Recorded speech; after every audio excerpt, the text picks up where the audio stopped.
giving you the real from A to Z surrounding the Dallas Cowboys.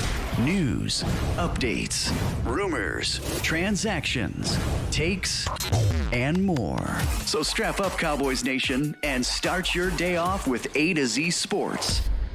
Live with Will Steele. 3, 2, 1. Here we go.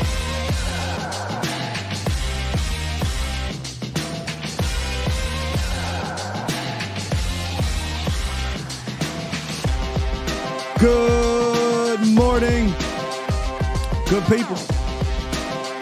Welcome to A to Z Sports Live. We are streaming live on YouTube. And of course, I am your host, Will Skywalker Steele. Boom!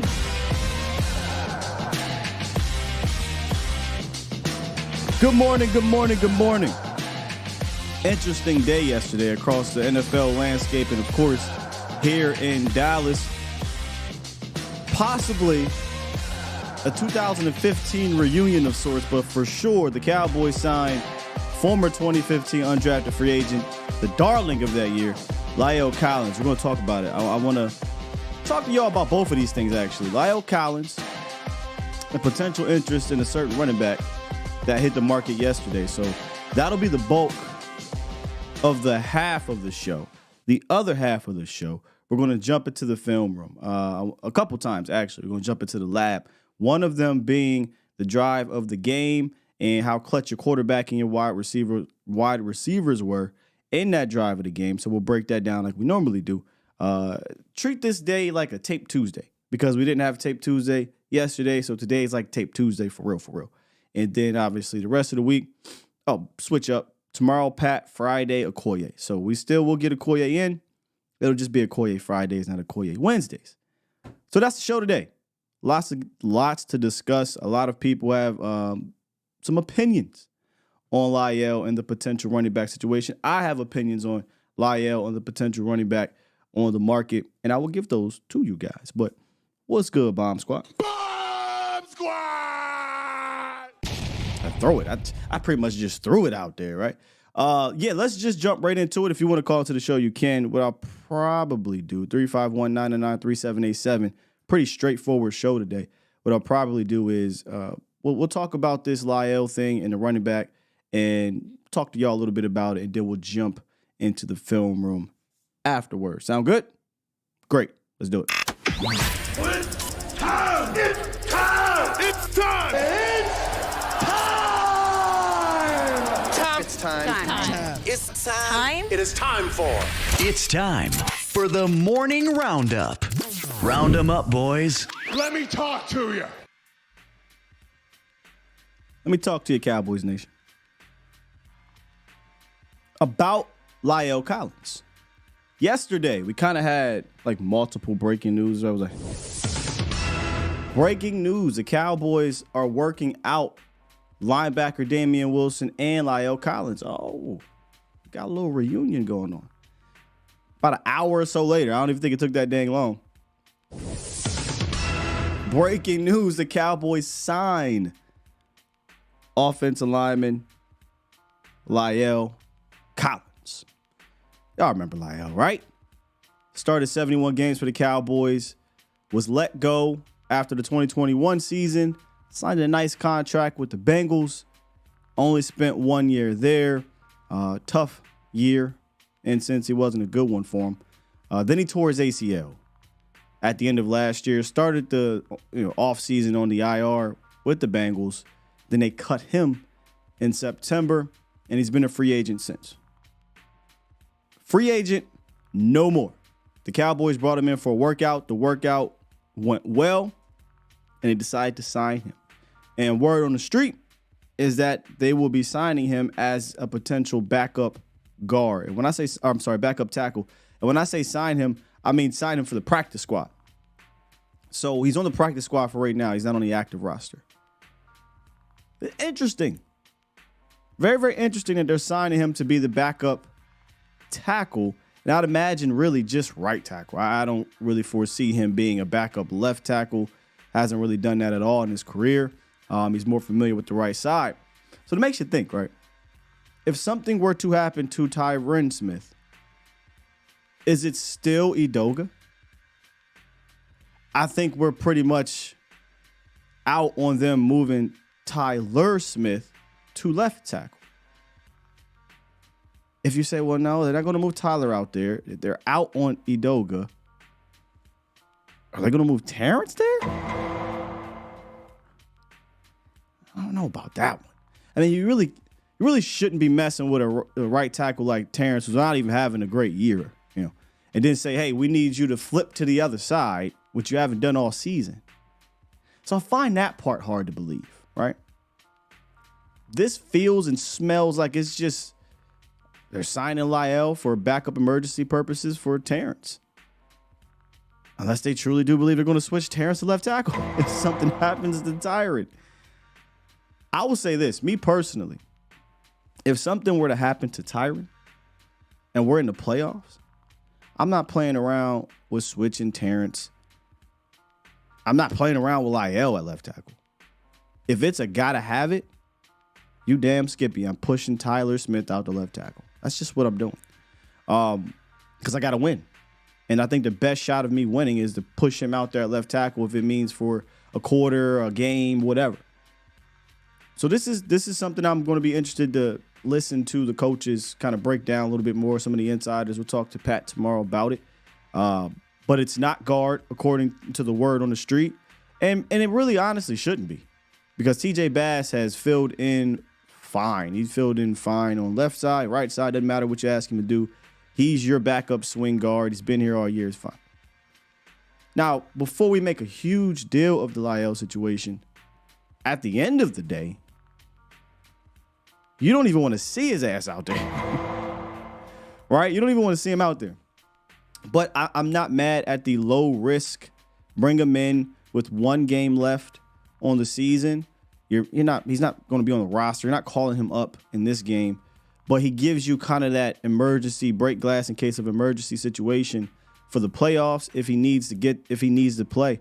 So you're looking at like 2 weeks of prep to get him going in football shape. I don't know if that's even enough, but it is what it is. And at the very least, if worst case scenario, you need him in the playoffs, maybe he's got 3 or 4 weeks depending on when you need him. So I thought if you want to do this, you get him in earlier.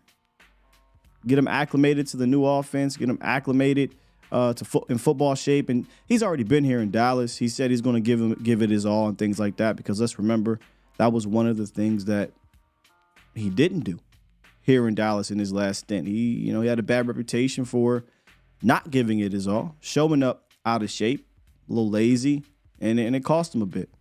If you don't know, those who may forgot, Lyle dealt with a hip issue, dealt with a lot of injuries. The whole car accident, then he tore his ACL. So, he's working through all of that.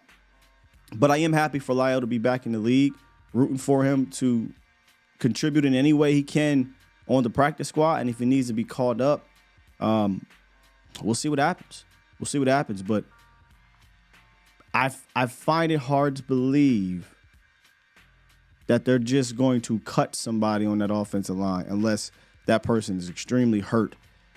For Lyle. Now, Lyle can get called up, so you don't got to cut him. So you don't got to go that far. But I don't know if he's going to dethrone anybody, let me say that, in the next 2 weeks. That'll be unprecedented. Lyle wasn't the only one in the news yesterday. Dalvin Cook was granted a release, mutual parting ways, whatever you want to call it, with the Jets. Good for the Jets here, right? Like, the Jets are doing him a solid, really. He signed with the Jets with the thought of playing with Aaron Rodgers. Things went south real fast. Dalvin Cook became third, fourth fiddle with the Jets. Has not looked good this year. It's not been good. And I don't know who went to who. I'd imagine Dalvin said, hey, man, look, this ain't working out. Y'all ain't going to the playoffs. I like to play for a playoff contender. So he's been released. And I'm pretty sure he's going to be assigned to somebody's playoff team. But the question that's been going around the interwebs for the Cowboys is, should Cowboys be interested, or are you interested? I get that question too. Let me tell you why I understand the interest from Cowboys Nation, or if Dallas is even interested. But let me tell you why I understand the interest for a running back, period. But we're talking about Dalvin, so we'll just say. Rico Dowdle is clearly hurt. He's been on the injured report for like the last month. He already missed a game. He missed last week, And I don't know that his ankle is going to get better enough to where he's going to get more carries. They already don't trust him. So he's not even getting that many carries in general. Tony needs balance. Like, they're asking Tony to do everything. And I said this before, I said it to you guys all the time. There's not many backs that needs to do that. There's few backs in this league that you ask to do that. In fact, I'm all about 1-2 punches or stables. And I don't think we have a 1-2 punch. We obviously don't have a stable that they're using. Do I think all of a sudden if you sign a Dalvin Cook, they're going to run the ball 30, 35 times? No, I don't believe that. But you still need some semblance of balance in that backfield, even if you are an unserious team. The Cowboys don't have that for real. Well, Sky, call up Malik Davis. Malik Davis is out of call-ups. So that means you have to cut somebody to bring Malik Davis up. So no more free elevations. They're gone. And if you were to sign Dalvin Cook or another running back, but Cook is the name that we're talking about here, you get at least 3 shots of a free elevation for the playoffs. If he's not obviously claimed, which I don't expect him to be claimed. So that is the why to it, right? Because Dalvin Cook will give you another veteran body in that room. But what about the player? Here's the thing. Cook is not going to solve your run game inconsistencies. Give you the pro. Here's kind of the con, if you want to call it this. Dalvin Cook's not going to solve your run game inconsistencies. We can look at his raw stats this year. 67 attempts, 214 yards, 3.2 yards per carry. Not good, right? You can look at the analytics, also not good. You can look at the film, not good. There's also the fact that the Cowboys, for whatever reason, have went completely away from the zone game. Now, they started to get back into it a little bit, but it ain't good either. Cowboys don't run that well, and we'll get into that here in a second.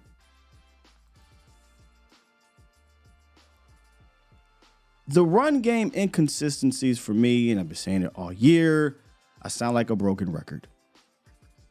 They begin and they end with the blocking and how it's called and schemed. The Cowboys have been subpar in both of those categories.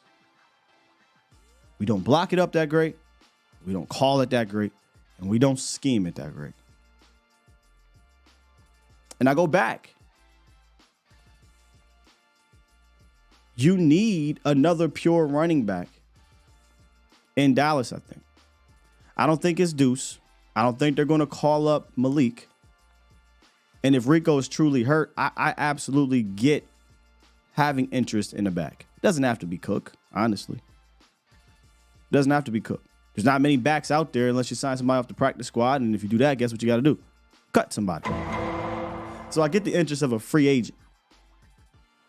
I totally get it. Now, Shotty got her. They asked Shotty about the run game. So yesterday, the other day, whatever it was. And he said some things that I also noticed on the film, and we'll bring up a couple plays as well. But here's Coach Schottenheimer on the Cowboys' run game woes in the last game and kind of in the last 3 for keeping it being. So here's Coach Schotty. Well, talking about the run game, I'll start with the other night. I mean, you got to give Detroit some credit. They threw a lot of stuff at us early. I wouldn't say it caught us by surprise, but I think they pressured us like 30% more than what they had been doing. So you got to give them some credit in that regard. But, it's something we're going to work on. We know the importance of it. We certainly have the ability to run the football. There's no question about that. It will be an emphasis this week. Another great challenge going up against this opponent. Again, similar styles, big and physical up front in Washington. I'm talking about, of course, the linebackers are downhill. They try to run through to take you off your combination blocks. So again, another great challenge. But for us to go where we want to go, we know how important the running game is, and it starts with us looking at it. We've evaluated it. We had a little bit extra time to look at us and what we've been over the last 4, 5, 6 weeks. And again, when you're dealing with something that's got that many moving parts, you can't really put your finger on one thing. I thought Tony ran hard. There's some really good runs on film, and then there's some really looks where we're getting knocked back and we're losing yards. And obviously those affect your ability to get ahead of the sticks. And the TFLs are the things that we need to tighten up and make sure that doesn't happen. Most runs, if you can get them started, David, that's where the creases come. If you don't get them started, which they did a nice job taking away from those, that's where you're going to tend to struggle a little bit, and makes it for a tough day. I don't want that to go over. I don't want that to go over anybody's head. It kind of just, most runs when you get them started, that's where you get the creases. He basically saying most runs when you get them blocked up, you get a good run. Now, there's going to be times that you have to ask your back to make a play, right? Like, hey, man, you got to make somebody miss. I feel like we ask our backs to do that far too often. Like, far too often. Because we're not creating those creases consistently. And when they are created and not really getting any movement, but just the crease, we get a good run. It's really that simple. But I just don't think we're a great run blocking team. I don't think we're a great run scheme team. And again, I've been saying this all year. I don't think we trap well. I don't think we pull well. I don't think we are great at the second level. We just don't do all of these things that good. And then when you mix it in with not getting any run action, post snap,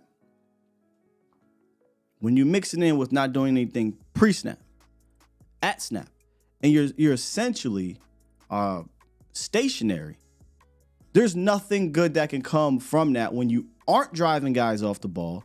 You aren't holding up these linebackers or safeties or defensive ends. And now they can just come downhill and meet you at the line of scrimmage. One thing that teams have absolutely picked up on in our run game, and this can go all the way back to the beginning of the season, if you look at the Cardinals game specifically, we pointed this out, is they love to do the shotgun run, right? The shotgun zone too, right? And teams have picked up on this. If you are a defensive end with any sliver of quickness, they know, okay, if the tight end, whether it be Hendershot, Ferguson or Schoonmaker at the time, or McEwen, if the tight end is lined up on the line of scrimmage and they're not doing any pre-snap motion, 9 times out of 10 out of shotgun, they're going to run a zone. So what you see all year is these you saw it Van Ginkel, you saw it all year. You saw it last week, and I'm going to show you a play with Hutchinson. They step inside, and now you're asking your tight end to seal off this defensive end reach block, which is really tough ask, when this defensive end not only has the cheat inside, nice firing downhill. Oh, by the way, on the front side, you're not really blocking it up either, so there's nowhere to go. And I just feel like that play has been picked up on. There's no creativity with it. The other thing, and I'm going to come back to this again, no pre-snap motion, no at-snap motion, and no post-snap action. When you don't do those things in today's game, in my opinion, I think it's extremely easy to defend the run in the league, because this isn't the old school where you had these powerful offensive lines and they were just pushing guys up. Like, there's not many of those that exist. There's not many. A lot of productive run games, yes, is there some good offensive lines mixed in, like, say, the Detroit and Philly? And you could argue Philly, even though it's a good line, they don't run all that great. But a lot of productive run games are scheme-related with the combination of a decent offensive line. You don't got to have an all-pro offensive line, but the scheme is so good. I want to show an example of what I'm talking about in regards to them cheating in. This was, I believe this is the play I just talked about in the sense of the shotgun zone situation.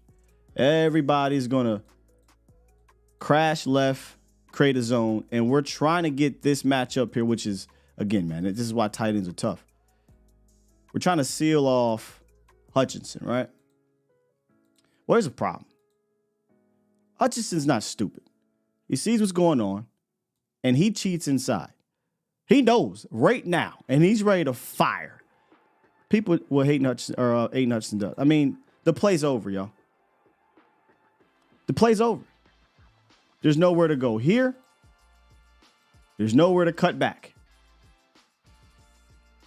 And when you're stationary that way, you don't even create a crease schematically.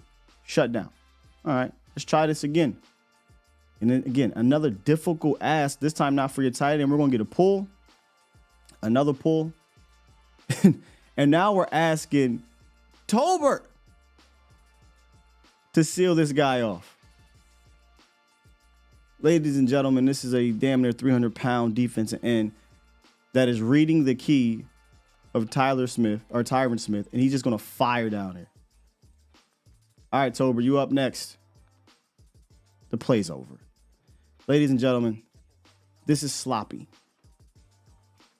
This is terrible. There is no pre-snap motion, no post-snap action. All we're doing here is just pulling these guys. We haven't pulled well all season. Nowhere to go. So when you do decide to do some pre-snap, post-snap, what happens? All right, so we got the pre-snap. This time he's going to line up inside Tyron Smith and Tyler Smith. A little different wrinkle here. He's going to pull, and we're going to run a counter. I like this idea much better because watch what it does to these dudes. Now, this could have been Tony Pollard just making something out of nothing. Boom. So instead of having Tolbert try to fire down here, you get him with some post-snap action.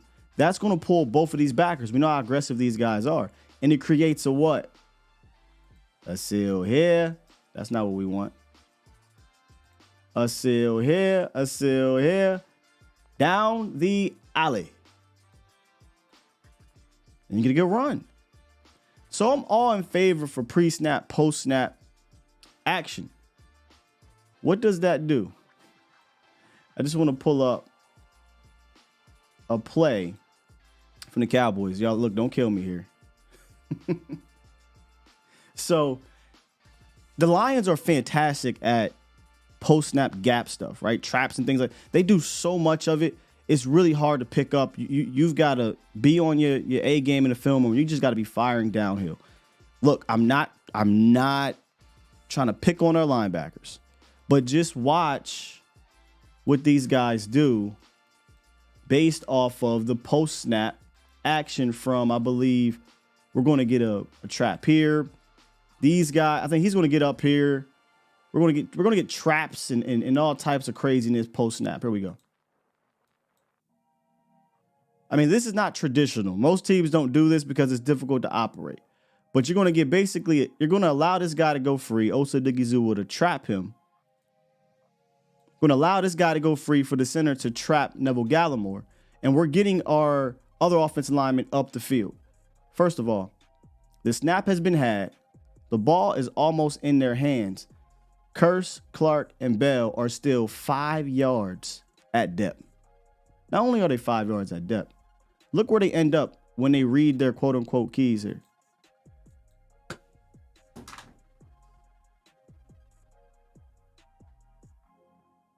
Got him. We got him. Right where we want. Now, look, this is a great scheme. This is a better offensive line, I think, than we have. But, ladies and gentlemen, the simple post-snap action here did this, right? Now this is fantastic scheming. Now, they didn't do this all game, but this just goes to show you when you make these backers, very not average backers, think for a second. And look, Curse don't really want the smoke no more. You know, he can be the emotional leader all he wants. Look what it creates, man.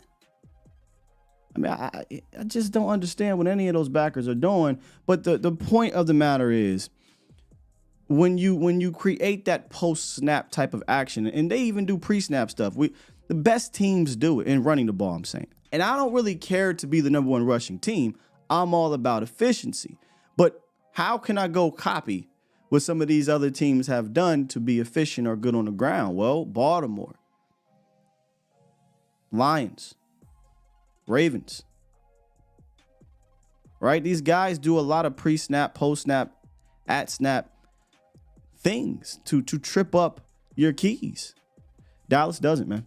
And when you combine that with a run blocking unit that is not good. Don't get it twisted. You don't have a great run blocking team. And then you add on top of that, you refuse to incorporate a multiple backfield, right? You're saying, hey, Tony, you're going to do everything. That's not Tony. Tony should never been put in a situation to do everything. You're going to be our power guy down the middle. You're going to block all the time. You're going to go out the backfield and catch, right? That should have never been what he's been asked to do. So when people are intrigued with Dalvin Cook, I get it. I do. I 100% get it. And with Rico Dowdle, seems to be not healthy, I do think you need to have some interest in a running back. Does it need to be Cooks? Nah, I'm not saying it needs to be Cooks. But if it is Cooks, I get it. You're not. Deuce Vaughn is not a part of this thing. Let's just be honest. Forget Deuce Vaughn. Malik Davis, they're clearly not cutting anybody to bring him up. And they clearly don't trust Malik Davis like that. So I feel you. I ain't saying Cook is the answer.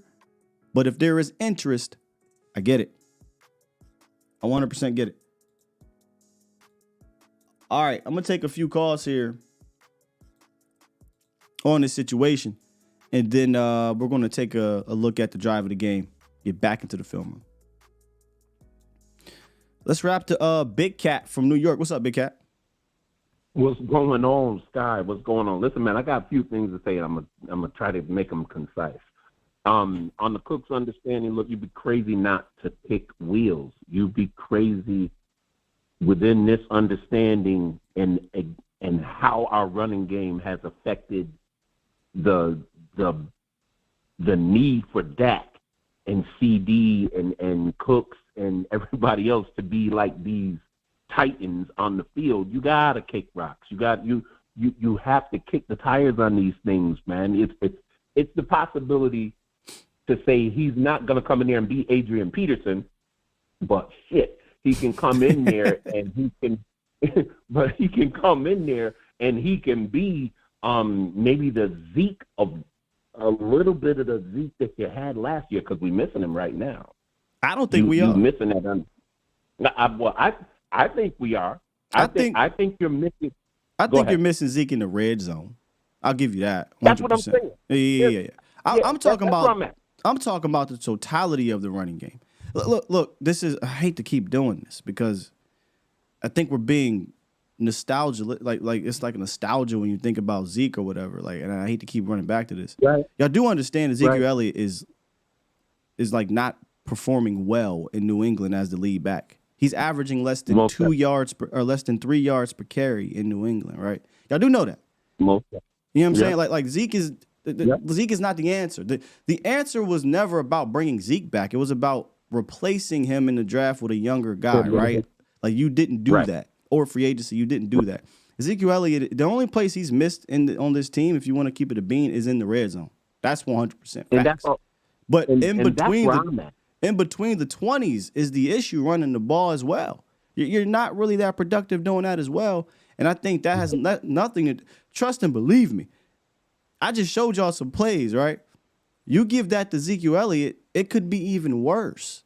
So the blocking and the scheme and the dialing it up is the main culprit here in Dallas, not the individual, in my opinion.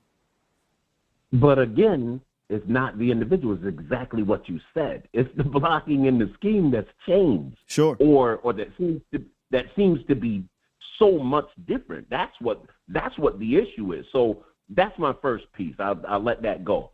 The second understanding, man, is that last week I heard and One more. Again, Tony Pollard has been better than Ezekiel Elliott pass blocking too. Again, I feel like we're holding on to what Zeke was because we missed Zeke. Tony's been a better pass blocker than Ezekiel Elliott, y'all. Like, Tony's been fine as a pass blocker this year. In fact, he's been borderline top probably 5 in the league at the position. We're not missing Zeke anywhere except at the 1 or 2 or 5 yard line. That's a fact. I 100% concede to that. But one more. If we're talking about Ezekiel Elliott being part of a 1-2 punch with this particular team and this offensive line, it will look nasty. Not in a good way. Because its offensive line is not creating anything for these running backs, and your scheme isn't as well. Yeah. And when you get to the playoffs, if you had Zeke here carrying the ball 200 times, he's worn down. The last 4 games in the playoffs, he's averaged less than 2.5 yards per carry. So Ezekiel Elliott wasn't the answer in the playoffs either. It's not about Zeke. Stop throwing his name out there. It's about not replacing him with a legitimate back, whether it be in the draft or free agency, to tandem with Tony Pollard. But we keep being nostalgic with this guy, and I feel bad for him because we have to keep saying the realness about what's happening with Zeke this season as opposed to just holding on to what was good about him. I digress. Right, but and again, I feel you. Points on everything. The other thing that I'm just like that's killing me is that RG3 said something this week.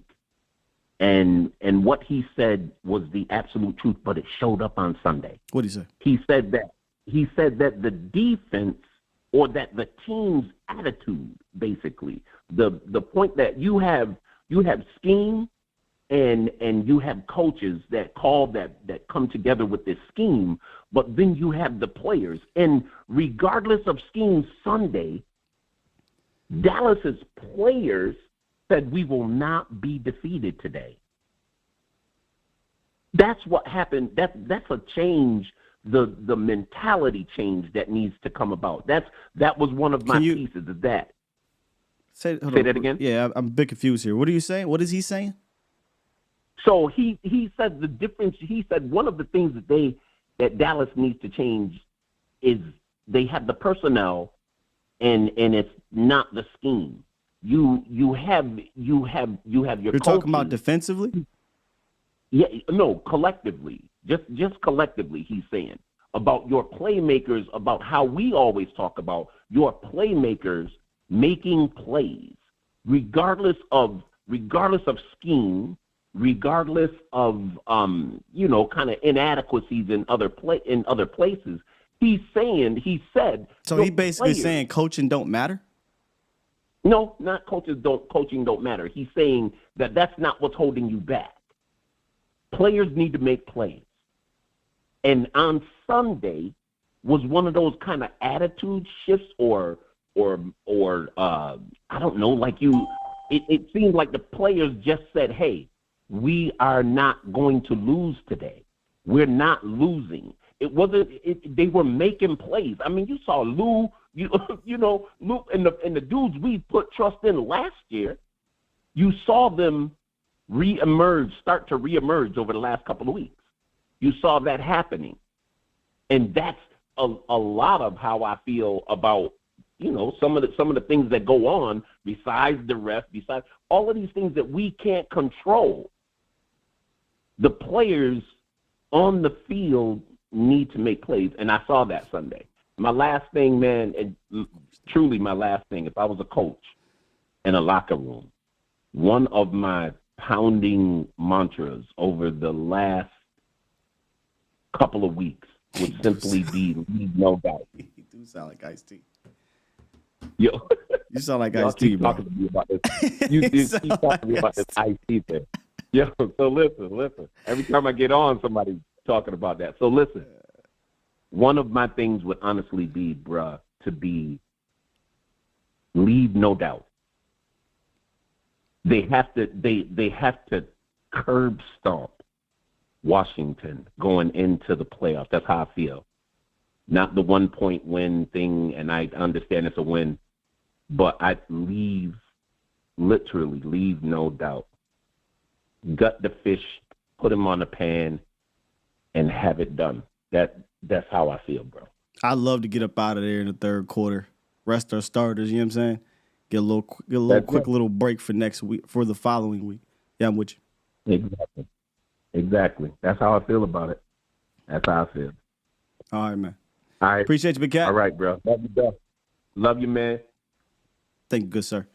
Let's get the 804. I think you were first up in here, 804. Uh-oh.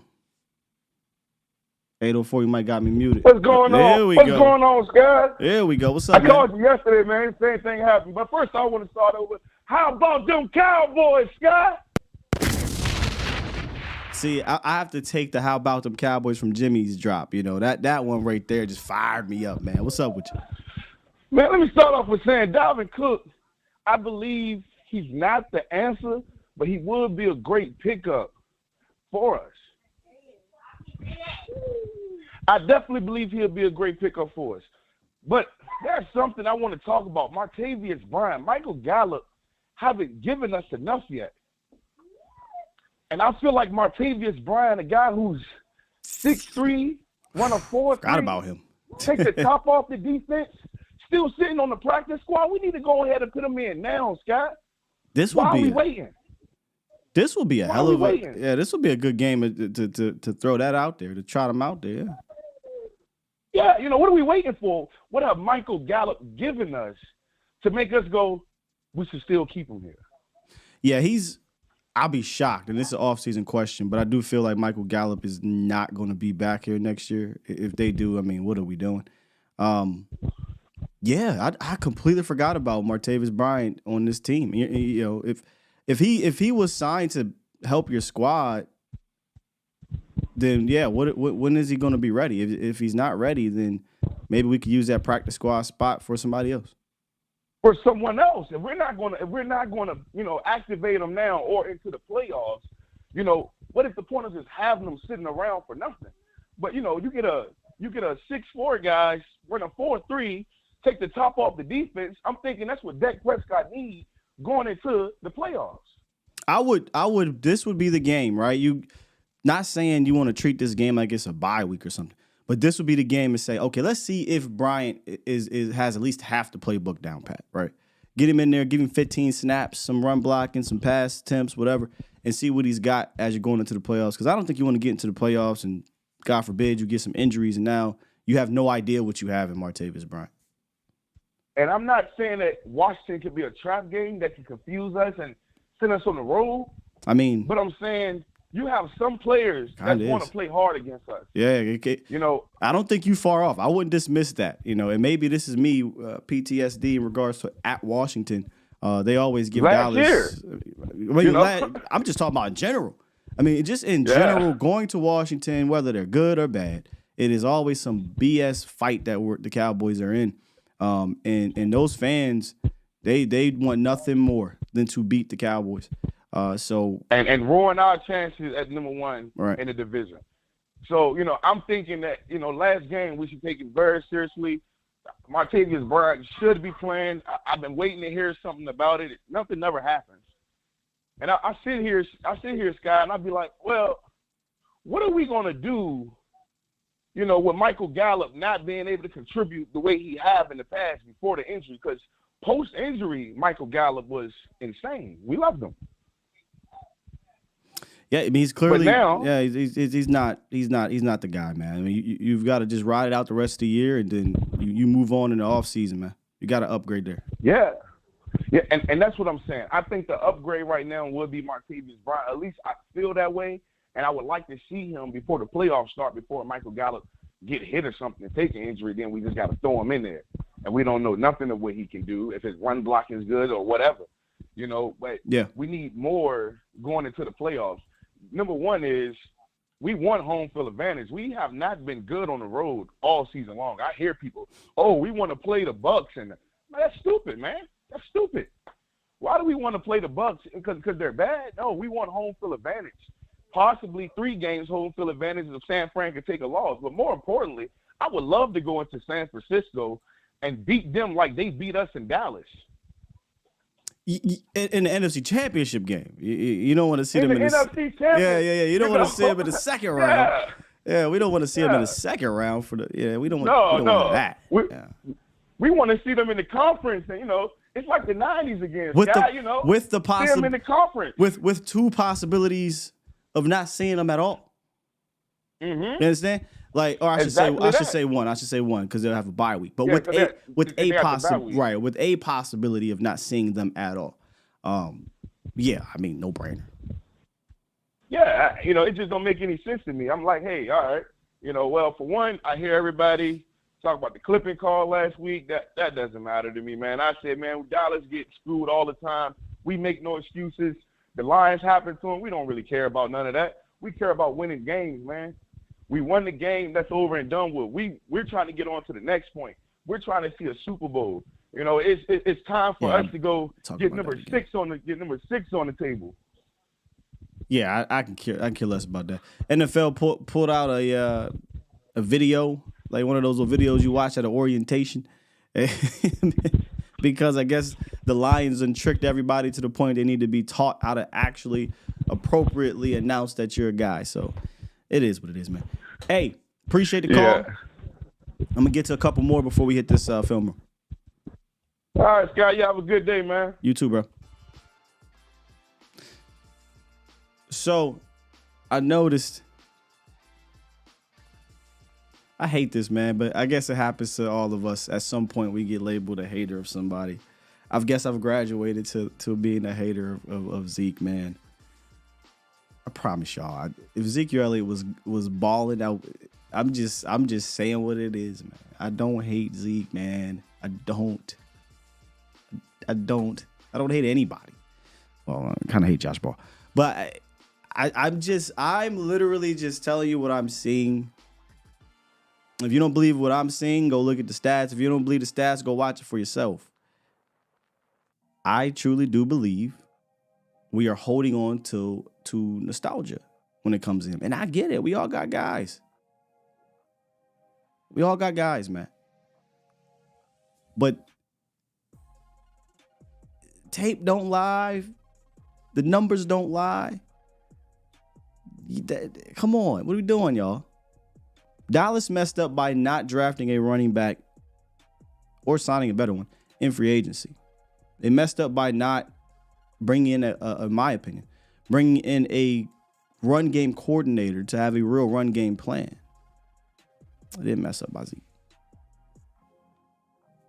And I'll leave it at that. But if you want to talk about that, more than welcome to call in and tell me how his 2.3 yards per carry in New England would be amazing here in between the 20s. I'll admit, I told y'all. In that 5-yard line, hey, 100%. They messed up by not getting a guy like that for the 5-yard line. If you want to use Zeke, fine. Outside of that, please change my mind. Change my mind.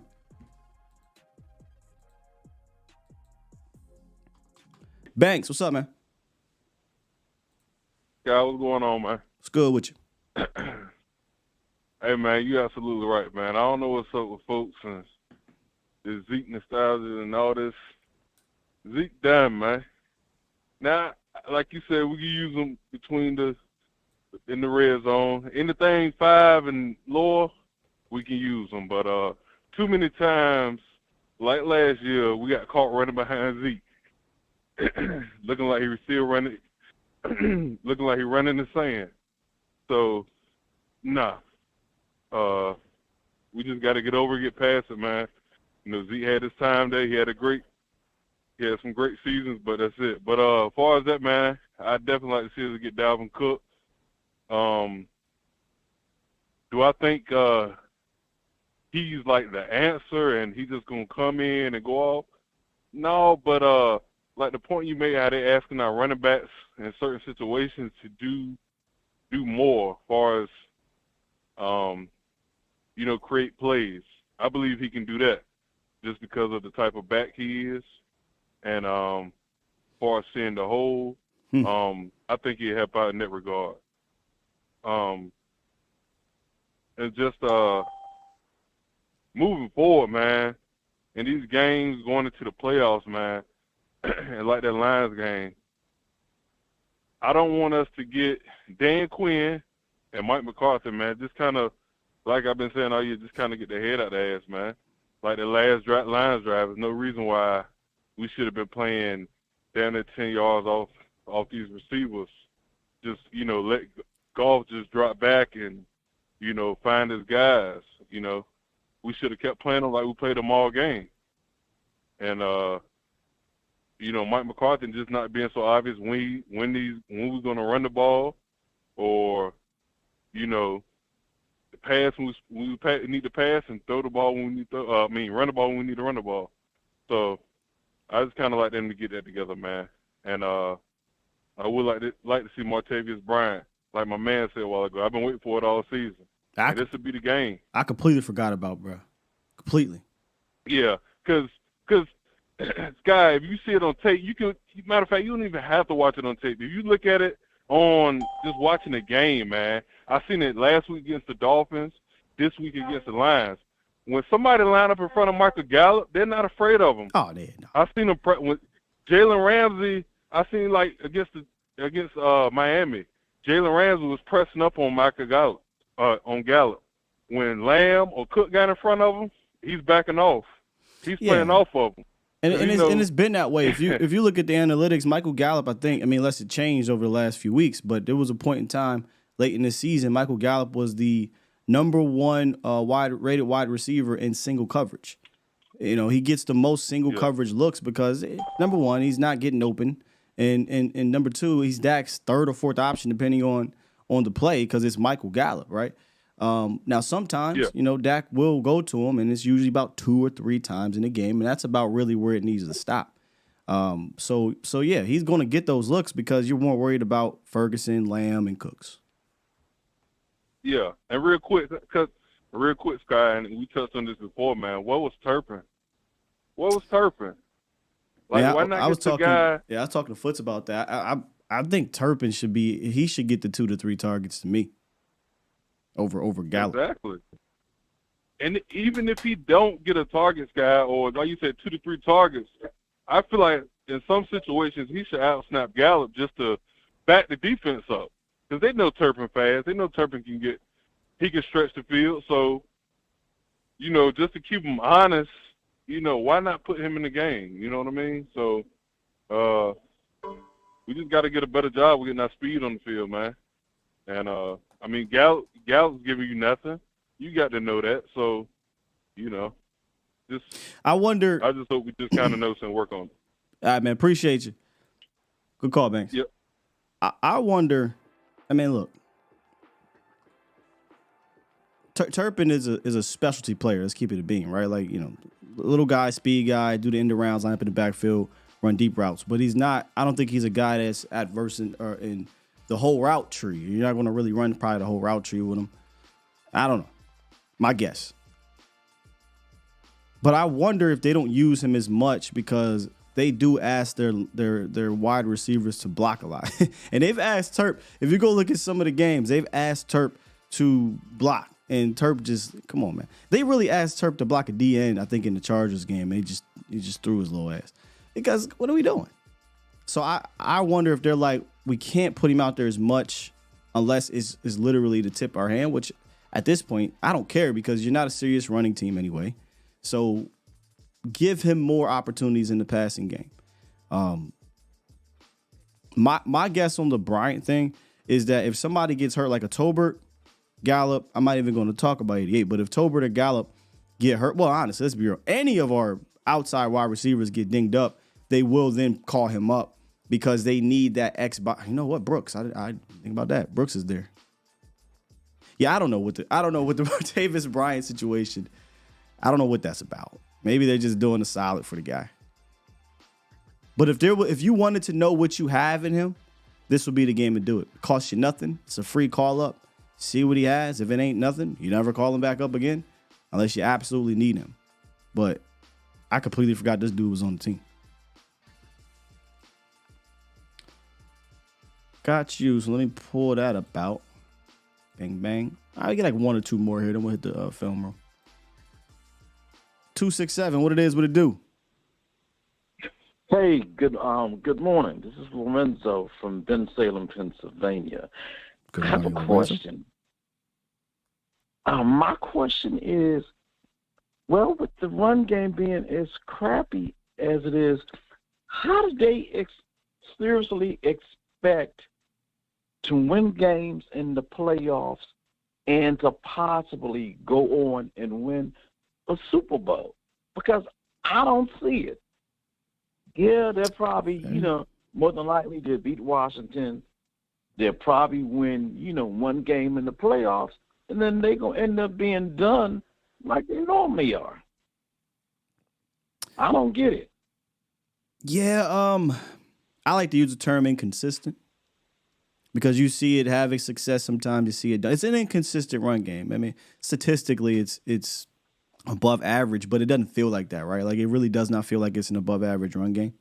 No, but you make a point, man. When you look at the Chiefs, 2 Super Bowl victories, yeah, Pat Mahomes is Patty, but the run game was productive, and that you would never look at the Chiefs and say, it's a running team. No, because they utilize the fact that they are a passing team against you.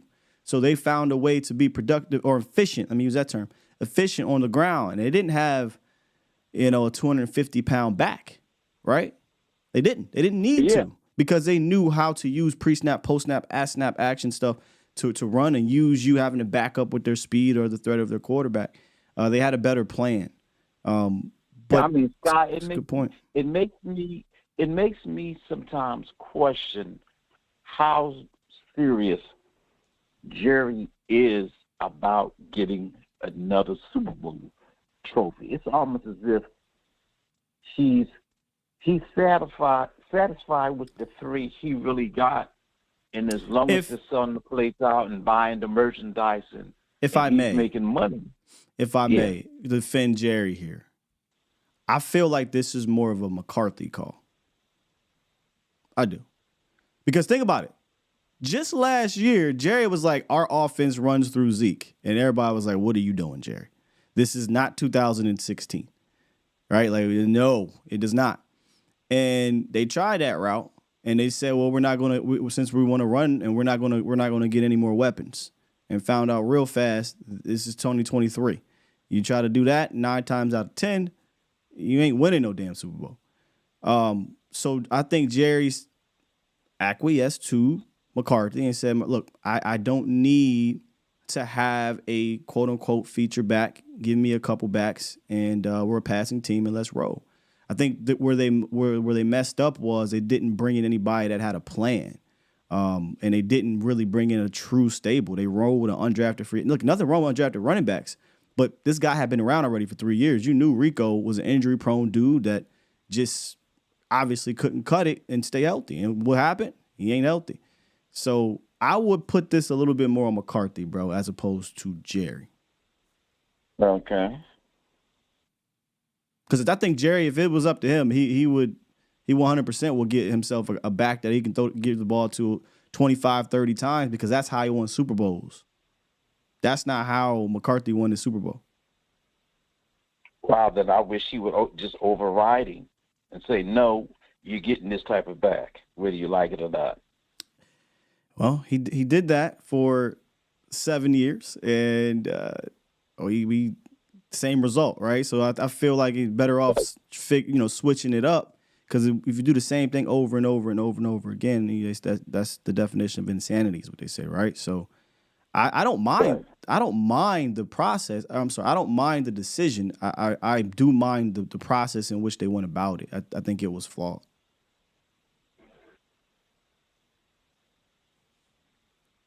All right. Appreciate the call, man. Okay. Does that make sense? Oh, that was weird. Pop right back in my head. I put this more on McCarthy. All right.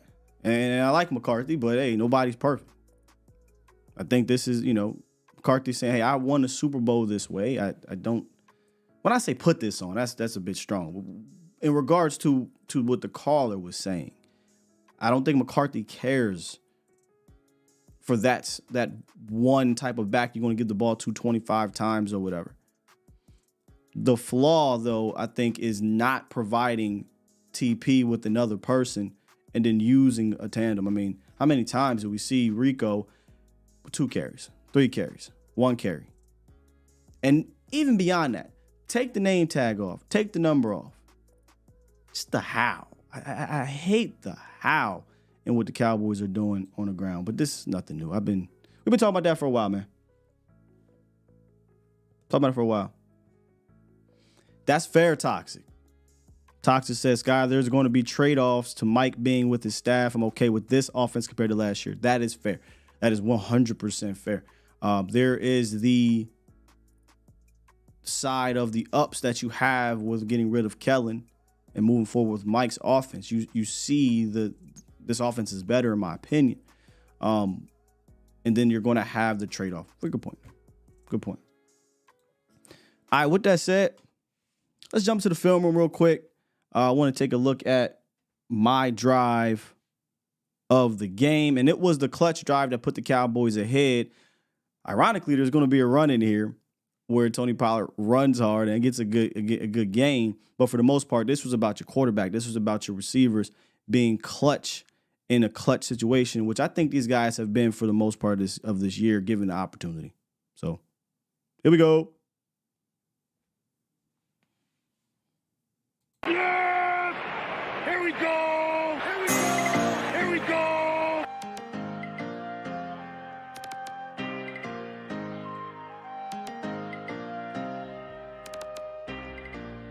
Spam Lamb. It's that simple, man. We talked about this when reviewing the film for the Detroit Lions. You know, they really didn't have anybody, in my opinion, that could cover CD Lamb. And when it's time, when you absolutely need it, you spam Lamb. Here's CD down here. He's going to be down here for the next couple of plays.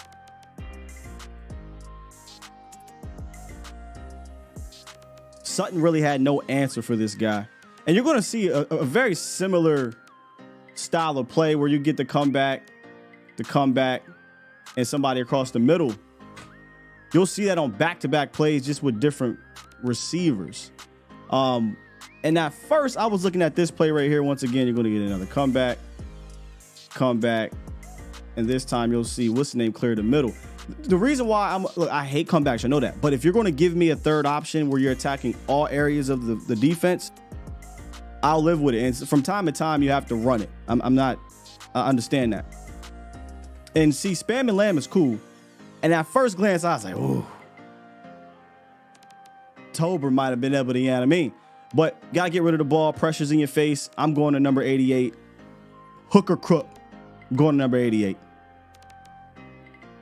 And this was the third in Cook's play I'll talk to you guys about, man. Look, Brandon Cooks has been, honestly, right up there with Lamb when it comes to being clutch for the Cowboys. Without a shadow of a doubt. And you use creative chaos, and they created what I'm going to call it the rub wheel. You got the at-snap motion, post-snap, or pre-snap motion, I'm sorry. And we're going to get a nice, essentially, pick play here. Chaos, and we're going to send him right around on the wheel. This could have hit for a touchdown if Jake Ferguson gets just right there. If Jake presses harder right here, this is 6, y'all. This is 6. But nonetheless, Jake got a little, and look at this throw. I mean, I know the touchdown was a beauty, but to me, man, this was the best throw of the game. This is an MVP throw. Great blitz pickup, by the way. I mean, I saw somebody here say none of our running backs can do this. I just don't know if you guys are watching. I truly don't. Tony Pollard he's probably, if you give it a percentage, if you want to give it a number, whatever, 1 to 10, he's probably been an 8 out of 10 as a pass protector this year. Has it been perfect? No. But he's been extremely good. And you see Dak Prescott, he's basically going to tell Tony Pollard right here, hey, you got your guy? I'm good. Anzalone's going to blitz. Boom. I mean, he's done this more often than not, but for whatever reason, I feel like we're living in the past of Tony Pollard from 3 years ago. Tony Pollard's been a fine blitz pickup. Doesn't mean he's perfect, but he's been fine this year. 78 protection, breakdown, Dak's mobility, keeps eyes forward. It just wasn't a banner day for our guy Terrence Steele here, but he's got a tough matchup with Aiden Hutchinson. And this could have been another disaster. By the way, Aiden Hutchinson had some tackles that were scary sacks, man. Could have been real bad. Terrence Steele, man, he just lean. He's been leaning so much this year, and this is just bad technique here, from the feet to the hands to just everything. And Dak's mobility, though. Keep your eyes downfield. We find Jalen Tolbert. Let me get the first down. Is Dallas playing bully ball? 13 personnel. 13 personnel. We got a tight end here, a tight end here, and a tight end here. And they do nothing special here. Now, this is where sometimes you just need your running back to make guys miss, and Tony did. The offensive line is not necessarily getting any crazy push. I mean, this is a stalemate. When you look at this, and they're all just at the line of scrimmage, to me, that is a line of scrimmage win for the defensive line. Now it's up to your linebackers to make something happen. So you're going to get a free rusher right here. This is now the responsibility of Tony Pollard to make him miss. At the same time, he has to make Aiden Hutchinson miss. And he does. He makes about 3 or 4 guys miss, and he gets a fantastic run to get down to the line of scrimmage. Or, I'm sorry, to get down to the goal line. Now, this play, man, I had to dub it. Is this the perfect play? Is this the perfect play? Because it feels like everybody got open.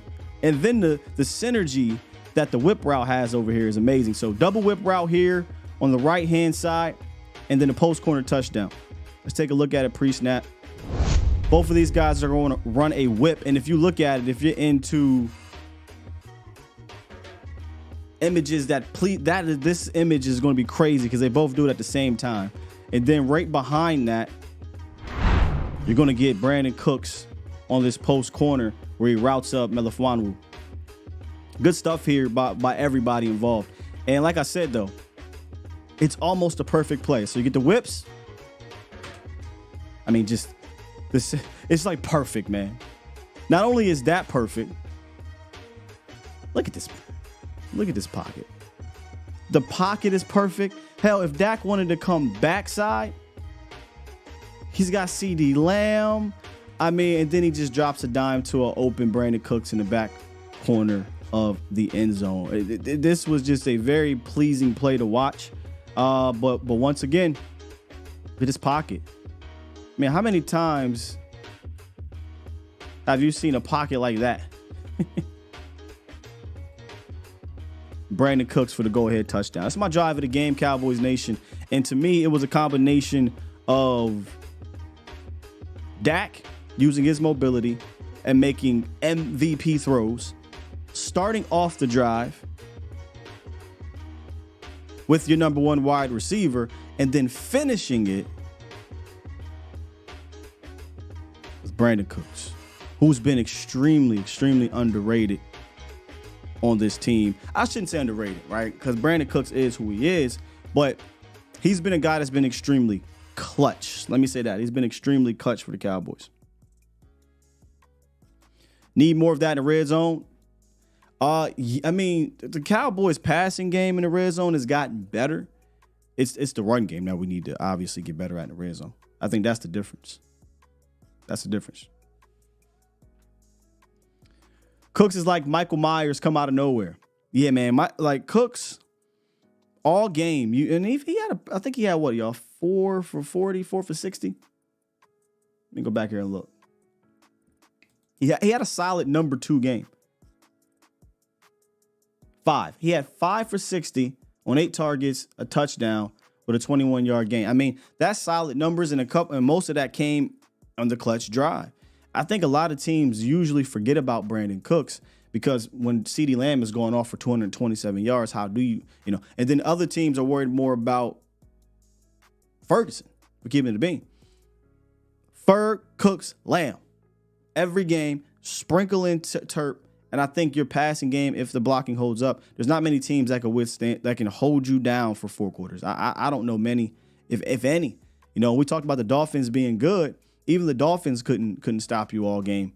CeeDee Lamb was a terror in that game too, and you moved the ball when you needed to score the go-ahead touchdown. So I think the Cowboys have a fantastic personnel, and a lot of people I saw in the chat, and I saw this in the offseason with Brian Schottenheimer, because I'm giving him credit for some of these concepts. A lot of people were like, well, Shotty in the run game scheme. I think people got Shotty confused. Shotty's forte is the pass game. Shotty was a pass game coordinator for the Jaguars. He was a pass game coordinator for the well, not pass game coordinator, but he was a part of putting together pass game plans here in his first year and telling you how to attack opposing defenses.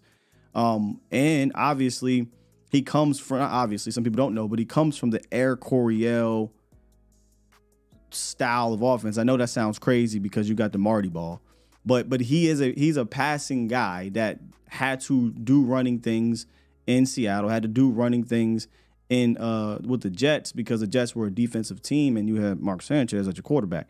But if you go look at the concepts drawn up in Seattle, you saw him be able to spread his wings a little bit as a coordinator. And I think combining Schottenheimer's, concepts with some of the West Coast stuff, you get what you have from a pass game standpoint. And I think the Cowboys' pass game is a top 3 pass game in the league.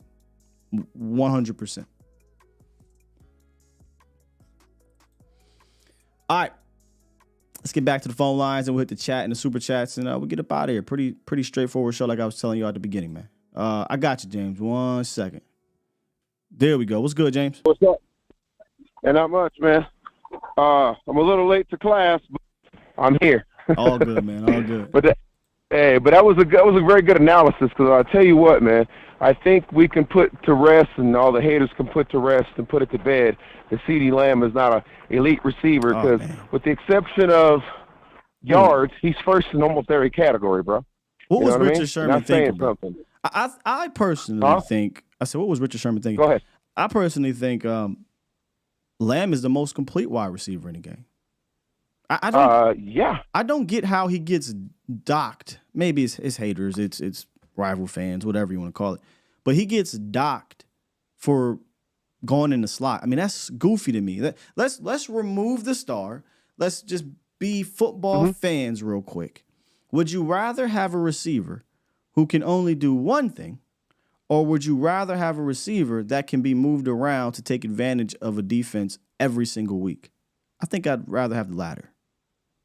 I'd rather have the latter too because it's like this, man. For me, it's like, who cares where you as far as what people are saying, all the naysayers. To me, if it's working, let's keep doing it. If it's working, why not? The thought that people say, "Oh, he can't beat the number one corners." What are you talking about? I've seen him do it all year, man. All year, and what? Yeah. Like, be for real here. I've watched. Let's go through the number one corners. I've watched Bland get beat. I've watched Patrick Surtain get beat. I've watched Ramsey. Now, Ramsey's balling, don't get me wrong. But I've watched all these corners get beat. Why are we acting like there's Darrelle Revis is in the league? Yeah, Asante Samuel, too, I believe, for the Chargers. He beat him, too. He's been getting beat a lot. But to sit here and act like a number one corner is just going to shut down, CeeDee Lamb is just silly to me, man. It is. Because right now we're playing the way we're playing with Cooks, coming in there doing his thing, Fergie doing his thing, Tolbert, making a catch or two every now and again. You kind of got to pick your poison. I heard somebody say, well, double team Lamb. Well, let's go ahead and do that if you want to, because then, Ferguson's going to get more catches and targets, and so is Cooks. So you can do that if you want to, but at the end of the night, man, I'll tell you what, if you told me, I think I told you and botched this yesterday, if you would have woke up and told me that this Sunday, bro, we have a chance to win the division and get the number 2 seed locked in if we beat Washington, I would have said you was a fool. But, hey, I'll take it, and it's awesome, man. I didn't think we'd get here, but we are. Yeah, it was looking bleak, right? About a month ago, it was looking pretty bleak. Mm-hmm. It was. But this is why. But as you expose Philadelphia, though, you know what I mean? Yeah, and this is why, taking for the care frauds of they are frauds. This is why taking care of business was important. Yes, sir. Early in the year, and even more important had you beat, Cardinals. You probably had this thing locked up. But everybody was all keying and he-heing for Dallas beating these bum teams. Yeah. Well, they're in that position now because they did take care of business against those teams. Whereas Philly, think about this for a second. And let's Philly say this lost real to. Quick. Go ahead. Okay. Let me just say this real quick, man, because this is funny. This is kind of what you said, too. It's like, I remember when Philly was jumping all over. It's, y'all lost to the Cardinals. Man, turn around and you all don't just lose to them, but you lose to them in your own crib. Mm-hmm. That hurts worse, man. With the division on the line. Exactly. Totally exactly. This year for me is starting off good. Hopefully it's starting off good for you too, Sky.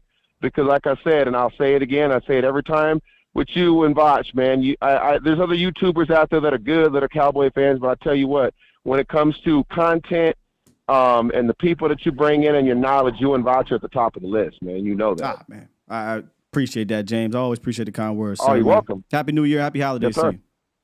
You too, man. I was thinking about this the other day. Because, look, man, we lost to some good teams. There's no doubt about it, right? Like, we lost to some of the good teams on the road.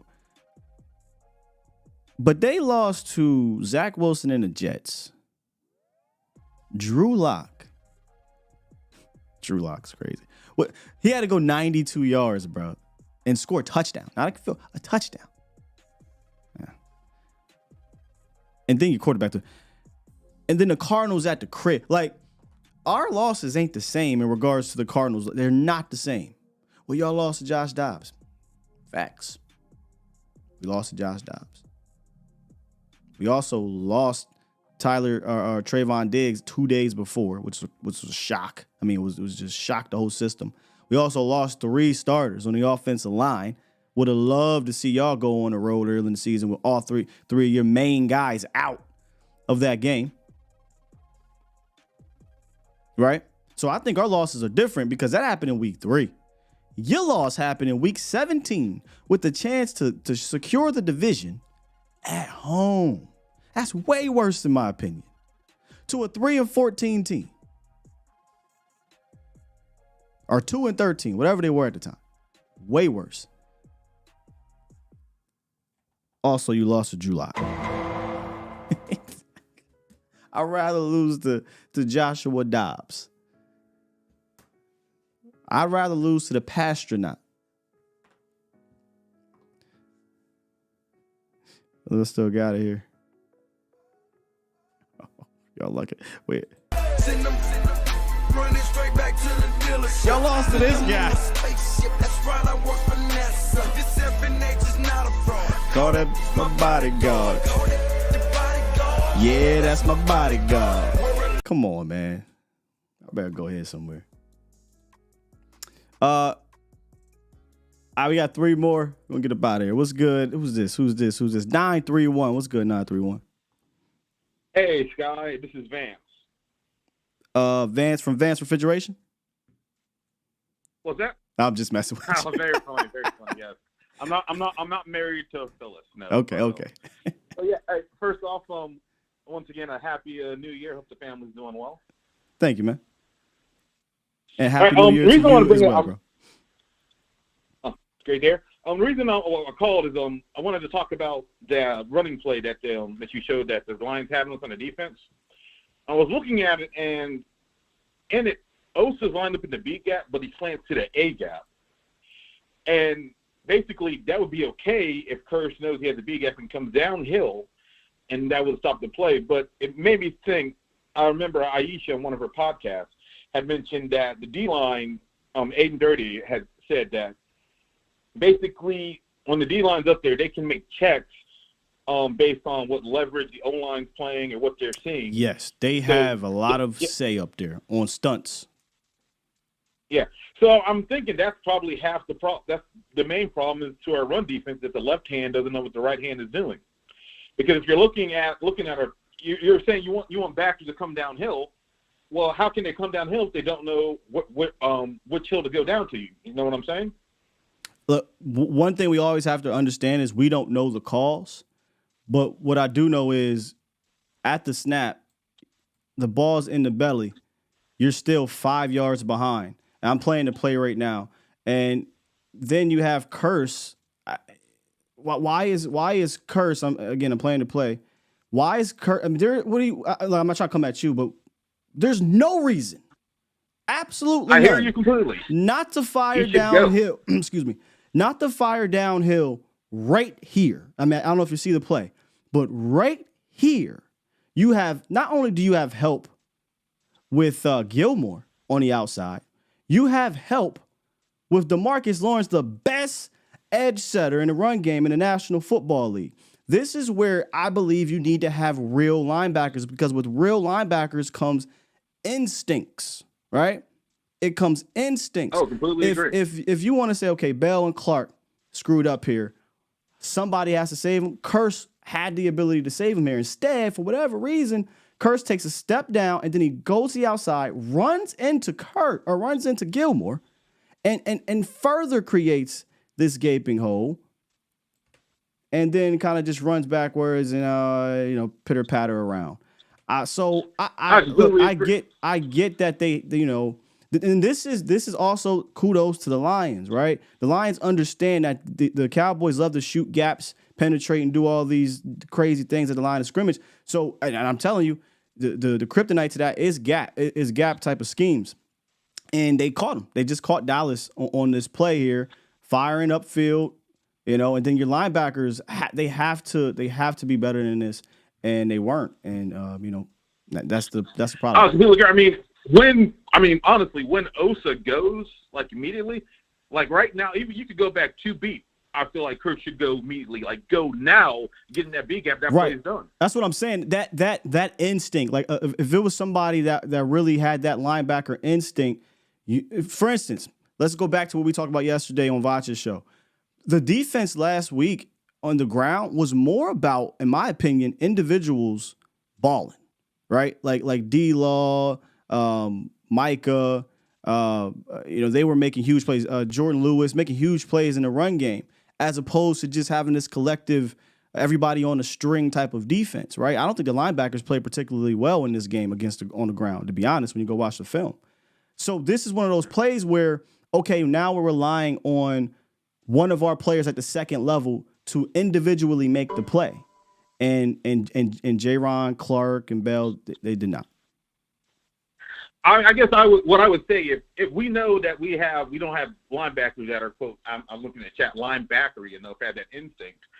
And I think the problem is if they had a situation to make it simple, to do less paralysis by analysis, if you could make it like a simple one gap read, the three technique has the B gap, you have the A and whatever. But because you have the checks, and the checks are working, because, I think probably that's why DeMarcus Lawrence is just killing everyone. Osa Diggy's killing everyone because he can read what's going to happen and just dart in there.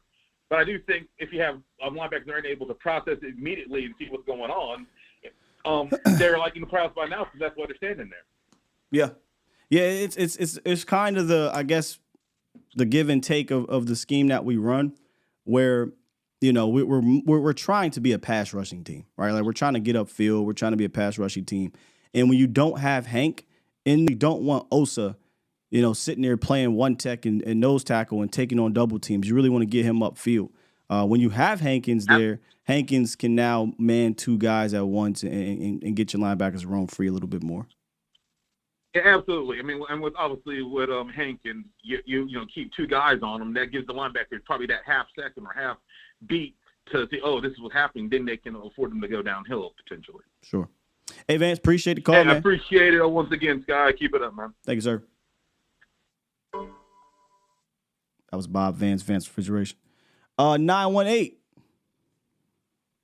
Hello. You are live. Hey, what's going on, Sky? First time caller. Been listening to for a while. Just want to say I love your show. Thanks, man. Welcome to the show. Hey, I got a question. Why do we not put D-Law in the middle? Like at 3 tech, full time? Why don't we put D-Law instead of having him on the edge? Why don't we kick him to the middle? Well, he's not a full-time 3 tech. They do that, though. Sometimes they'll do it on the goal line. Sometimes they'll do it with the end package. But he's really not a 3 tech. I don't think so. When he makes these plays, it is amazing, right? But you have to think about. I gotta mind my words because y'all crazy. But you gotta think about the pounding that the defensive line take on the inside. Like Right. they're dealing with the guards and the guards in the center, down in, down out, sometimes double teams. Where if you keep him on the edge, you kind of give him that one-on-one ability more often than not. And then because he's so good, you can make teams funnel the play backside somewhere else. That's where if you have a better linebacker, if you have, a solid nickel corner in the run game, which I think J. Lou is, he is a weapon. I think he's more of a weapon on the edge. And then when it's time to slide him in on third and longs or something like that, he can be a weapon there. But if you said, hey, we're going to put a 260-pound, defensive end at D tackle full time, I think you could get a worn down DeMarcus Lawrence. And we've seen D-Law when he gets worn down. I don't know if we want to see that. Right. Okay. My other thing is I think it's shaping up to be interesting, but a difficult draft coming up. Yeah, I agree, you man. have a lot of positions where we're definitely weak at, and Jerry seems every year like he's a gambler, so we take a lot of injured guys, we take a lot of unknown guys.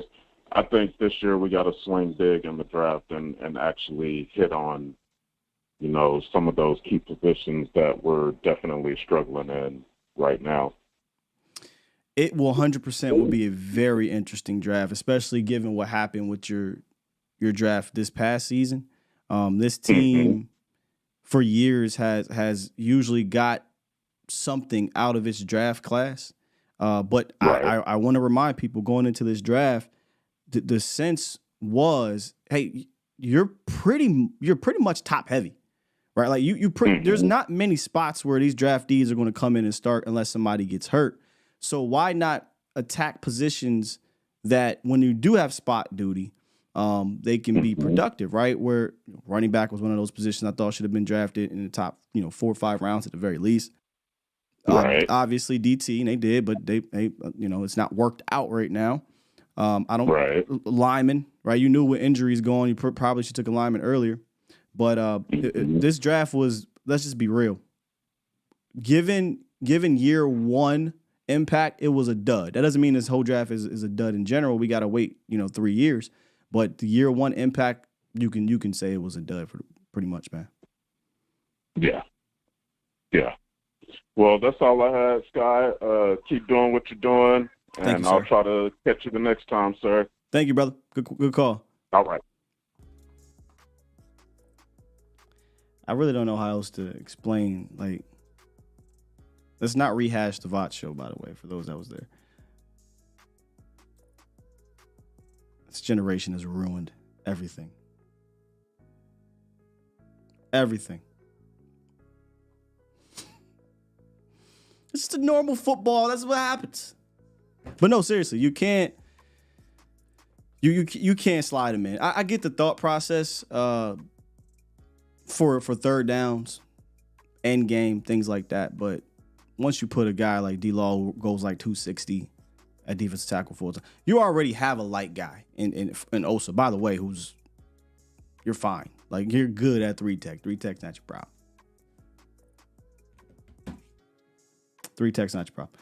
All right, let's get to these super chats, man. You heathens. You are heathens. According to the one caller, y'all my heathens. Y'all are cult heathens. What happened to that guy, by the way? How long ago was that? I'm not trying to start no mess. Although y'all know how I feel, like, call into the show. But I wonder how he's feeling. You know what? He don't care. He don't care how he's playing. It's about. That's right. I remember him. Never mind. That he'll call in if we don't go to the Super Bowl. He'll call in. Him and the other guy. Super chat. Princess Drop 5 says, simply because of the blue jacket yesterday. Oh, because of my blazer, yeah. Y'all like the blazer. Somebody called me Lil Law. That was hilarious. I don't know, man. If y'all like the blazer, I got a bunch of blazers. I might have to go with the look a little bit more. Be hot in here, though. Yeah, I'm not reading that. Princess. we possibly getting 2 playoff home games and still supporting the show. Thank you, Miss Princess. Boy, y'all. Super chat.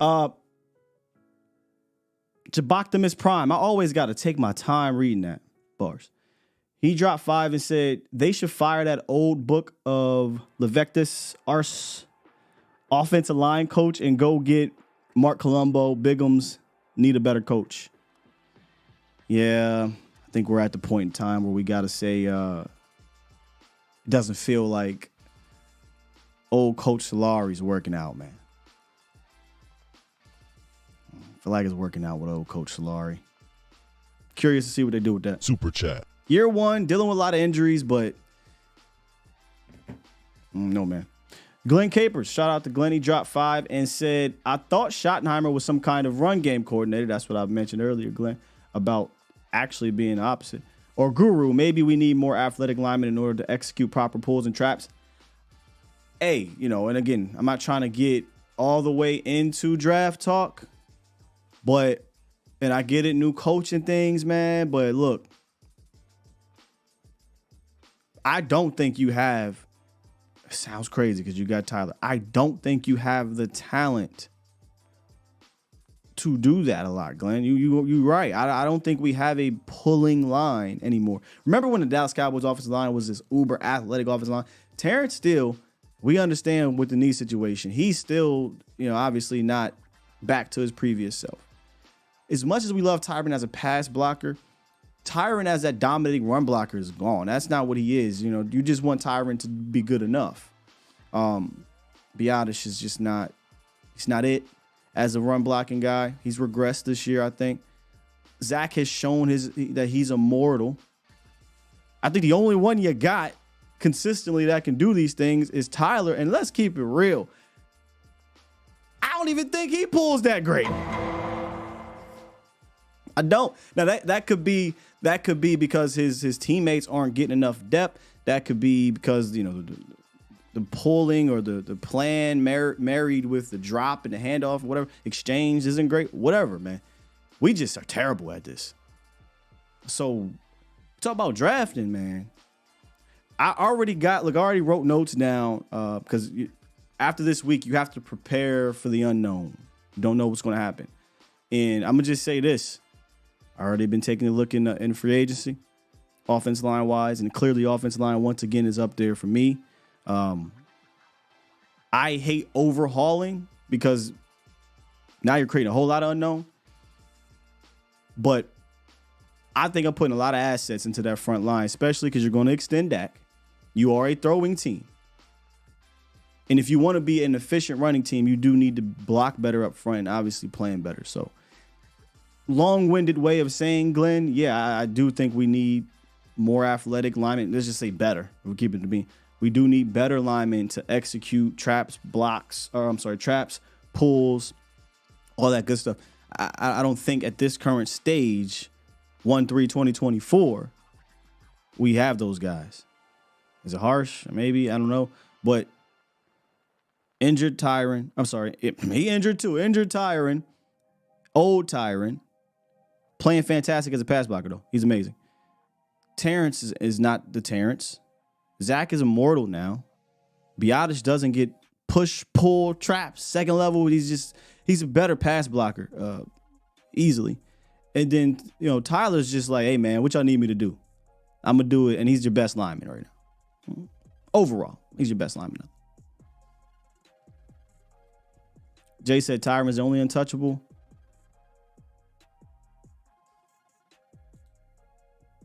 Because somebody said, shout out to my guy on Twitter, he's like, is Terrence in trouble?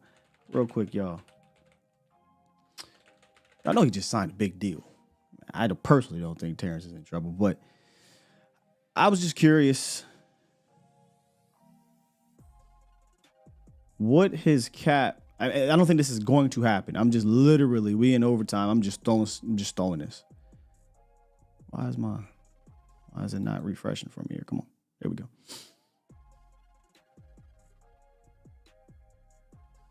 Yeah, you can't cut Terrence. I mean, you can.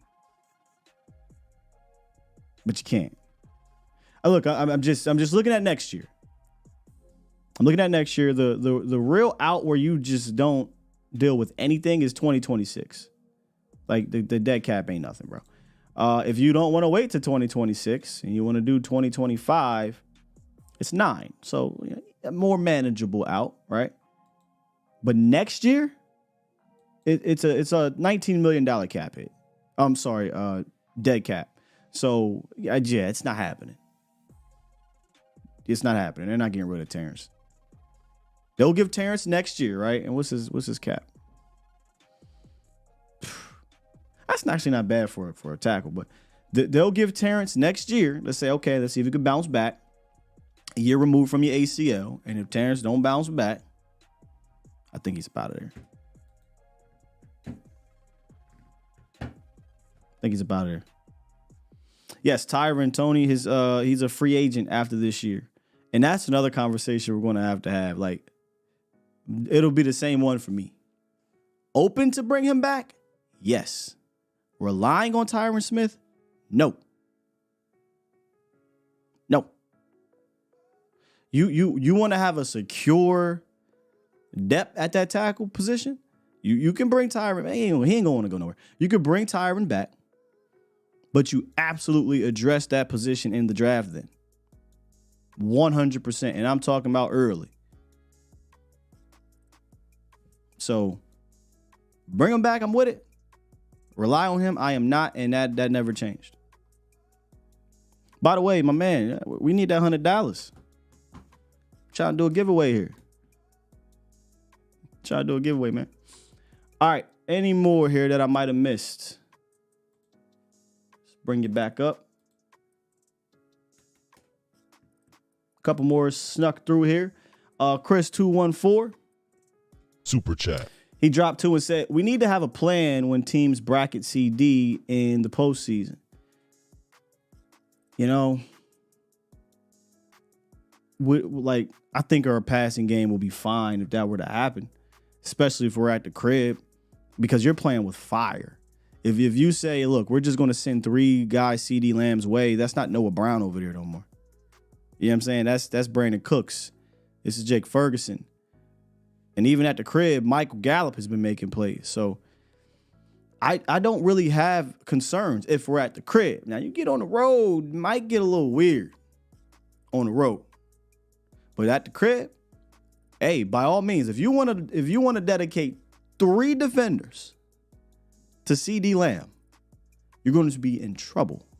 Because this isn't some rookie quarterback. Dak Prescott's not dumb. You know, he's going to notice that you're doing that, and he's just going to light you up. But funny thing is, and this is the beauty of having a wide receiver who can move around, there's times where your responsibilities are thrown off because they're moving CD Lamb. So CD might start on the outside, and you're like, okay, here's my bracket coverage, here's my responsibility. Next thing you know, he's on a whole other side at the snap. That throws off the linebacker, that throws off the safety. You know, you can't always post-snap react that way. This, unless you got a defense that's like the Steelers back in the day where these dudes are just in sync like that. I don't think you're going to run into a team like that till potentially the San Francisco 49ers, which if you get to the NFC Championship game, man, all bets are off. I'm throwing the kitchen sink. I'm throwing everything at them, right? So, hey, I welcome it. You want to throw 3 guys around CD Lamb and the Cowboys are playing at home, here we go. Be my guest. You know? Super chat. CD Lamb, still them boys. He dropped a dub. Appreciate you. He said, heading into the playoffs on a scale of 1 to 10, how concerned are you with the basic fundamental errors that the coaching staff is making on both sides of the ball? I.e. play calling, clock management, adjustments, lack thereof. On a heading into the playoffs on a scale of 1 to 10, how concerned? I would say about a 6. I would say about a 6. I think it's not below average. It's heightened a little bit, but I'm not going to go too crazy with it because we handle business against Washington. We'll talk about Washington tomorrow. I promise you. Handle business against Washington. You're at home. Now, still them boys, if you say, we're going to flip this question real quick. Heading into the playoffs and you have to play 3 games on the road? 10. 20, 30. There is no number. It's through the roof. Because that is something that doesn't get talked about a lot when you're talking about the Cowboys going on the road.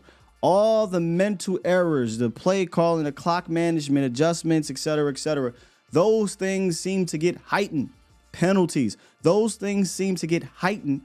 Not just saying that out of nowhere. Statistically, the moment, like all of that gets heightened on the road for the Cowboys this year for whatever reason.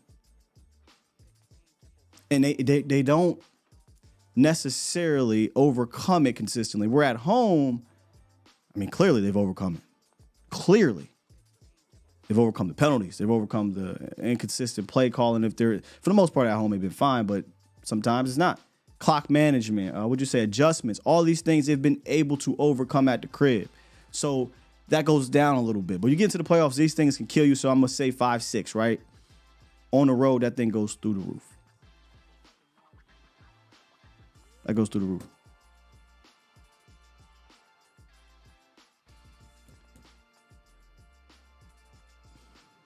I thought this whole time somebody was atting Sky.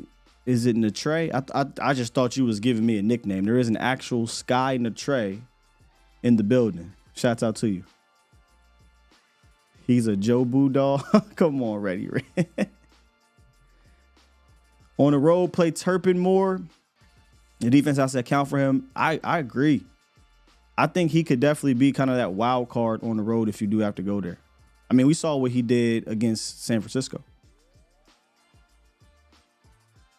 Tino said, I like Overshown, but yes, we still need to address linebacker 100%. You have to go into this draft in the offseason, and I hate to say it, you have to pretend like that guy's not here. Because in reality, you can't go into this offseason comfortable at the backer position. Usually you need about 4 anyway. And if we keep him in the bean, Bell shouldn't be a backer next year. He should go take Jaron Kearse's role. And then you have Clark. That's it. And Overshown. And Overshown's come off of ACL, so you can't just be like, we're good to go here. You don't know that just yet. So I agree. You still have to draft him.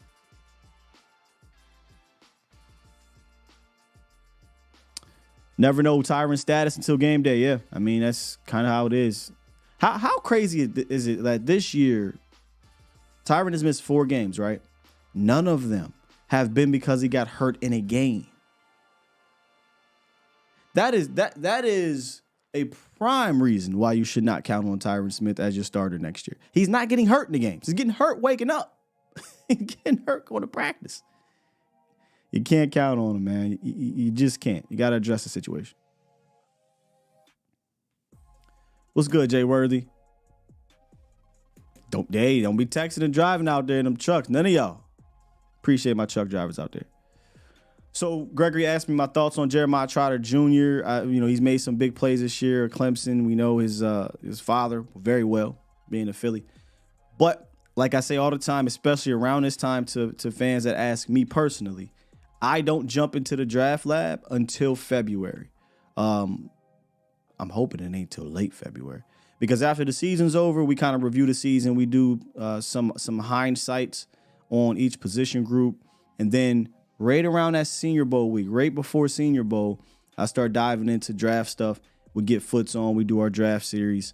And then we start that coverage. So I can't lie to you. I'm not going to sit here and fake the funk. I have not, dived into any film for these draft prospects. I haven't even thought about it because my focus is on, I think the Cowboys got a real shot here. And obviously the preparation I do for the shows, I just don't have that much time. But I'm all for, and I know it doesn't, just because you have that lineage doesn't mean you're going to be great. But I'm all for taking a chance on somebody with the football lineage, because if we had did that in 2019, could have been crazy. We could add TJ Watt.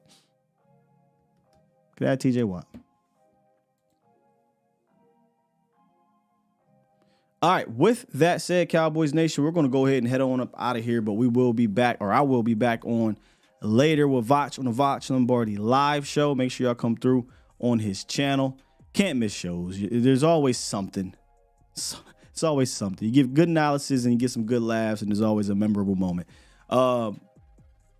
Tomorrow, We got Patrick Nosey Walker, DallasCowboys.com, coming through. Scientific method.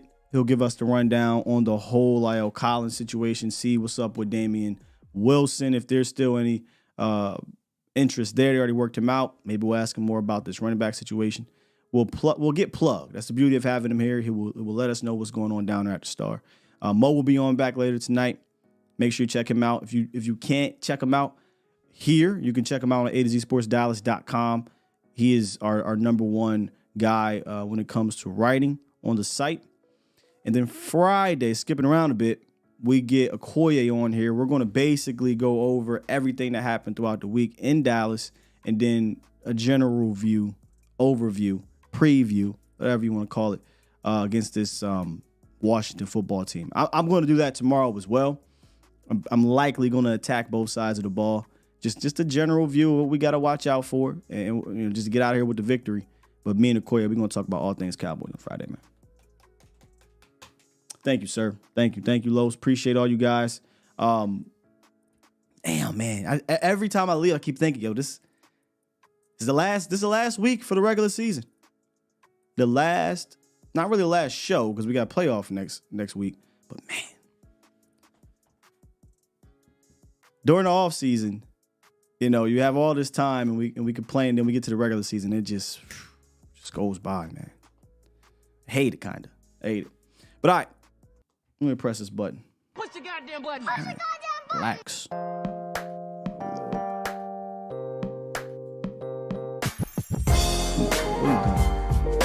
What are you doing?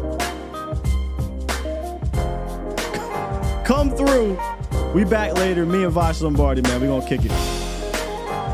We going to have a good time. Probably going to talk about this Washington game. Keep it a beat. We out of here. Love y'all. Peace.